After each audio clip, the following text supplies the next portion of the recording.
if you had to bet on Harbaugh, his future. I know that you're already hearing Broncos interested in Harbaugh. Yep. Harbaugh has flirted with this. The Vikings last year. Jim Harbaugh, you get back to the Final Four. What do you think he is, what his future is? It's interesting because I was on my podcast last week and I said, could it have been that he was flirting with the Vikings just because the Vikings were a great situation? You have Kirk Cousins, you have Justin Jefferson, and as you've seen now, yesterday notwithstanding, they've had a very good season. And so maybe he was looking at it and saying, if I'm going to go back to the NFL, I want it to be in a good situation. And then I get texts from people who know things the following week going, oh, no. He would take one of the jobs available now. And I'm like, are you really sure? Because like the Colts job, the Broncos job, those jobs are pretty bad right now. Those don't look like they're a whole lot of fun.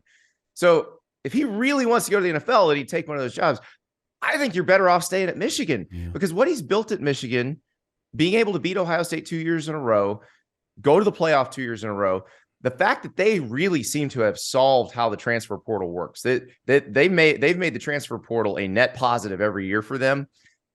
I think he's got something special going there.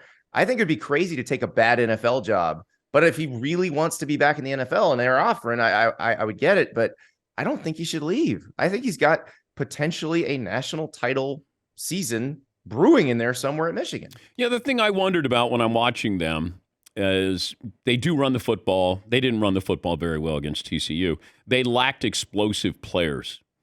Yeah. And that's the next running thing, back. Explosive guys on the outside. But, get a great tight end or get a great wide receiver. That's what has always surprised me with Harbaugh, that being a former quarterback, not having those dynamic players. Well, I think you saw with Alabama this year that those players are hard to find. They don't grow on trees. And like Alabama had one or two, or in one case, one year they had four of them, incredible receivers every year. And you saw what happened when they had just above average receivers this year. It was a very different season for them. So those special guys are hard to find. Ohio State has Brian Hartline, who's maybe the best receivers coach in the country, one of the best recruiters of receivers in the country. And that's why they've always got, whether it's Jackson Smith and Jigba, Garrett Wilson, they had Jamison Williams before Alabama did. They have Emeka Ibuka, they have Marvin Harrison Jr.